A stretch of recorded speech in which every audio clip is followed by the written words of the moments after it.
জাতীয় নাগরিক পার্টির উদ্যোগে জুলাই পদযাত্রা দেশ গড়তে জুলাই পদযাত্রা আমরা সারা দেশে শুরু করেছি। সেই পদযাত্রার আজকে দ্বিতীয় দিনে কুড়িগ্রামে আমরা উপস্থিত হয়েছি আমাদের সমর্থন দিতে। আপনারা আজকে এখানে উপস্থিত হয়েছেন, আপনাদেরকে আন্তরিকভাবে ধন্যবাদ এবং সংগ্রামী শুভেচ্ছা জানাচ্ছি। প্রিয় কুড়িগ্রামবাসী, আমরা 1 বছর পেরিয়ে আবারও জুলাই মাসে পা দিয়েছি। আপনারা জানেন 2024 সালে এই গত বছর মাত্র কয়েকদিন আগেই আপনাদের ছেলেরা, আপনাদের মেয়েরা, আপনাদের ভাই বোনেরা, আমরা সকল মিলে রাস্তায় নেমেছিলাম ন্যায্য অধিকারের জন্য। আমাদের উপর নির্বিচারে গুলি চালানো হয়েছিল, গুম করা হয়েছিল, কিন্তু মানুষ সেটা মেনে নেয়নি। আপনারা সবাই রাজপথে নেমে এসেছিলেন।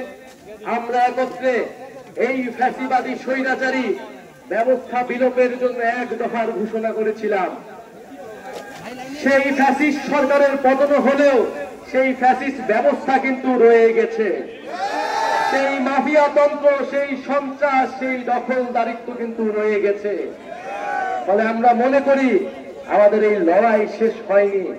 সেই লড়াই চলমান রাখার জন্যই, নতুন দেশ গঠনের জন্যই আমরা আপনাদেরকে আহ্বান জানাচ্ছি যে গণঅভ্যুত্থানের নেতৃত্ব একটি নতুন রাজনৈতিক দল গঠন করেছে জাতীয় নাগরিক পার্টি। এই জাতীয় নাগরিক পার্টি গঠিত হয়েছে যে বাংলাদেশের মানুষকে যাতে আর দাস হয়ে না থাকতে হয়, প্রজা হয়ে না থাকতে হয়, আমরা যাতে স্বাধীনভাবে নাগরিক হিসেবে এই দেশে সকল সুযোগ সুবিধা ভোগ করতে পারি, সকল অধিকার এবং দায়িত্ব বুঝে নিতে পারি।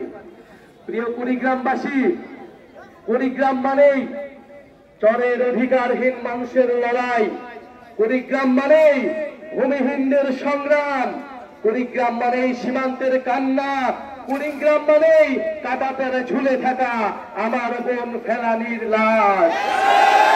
প্রিয় কুড়িগ্রামবাসী, কুড়িগ্রাম মানেই তিস্তার পানি চুক্তির জন্য আমাদের যে লড়াই, পানির ন্যায্য হিস্যার জন্য যে লড়াই, সেই লড়াইয়ের প্রতিচ্ছবি হচ্ছে কুড়িগ্রাম।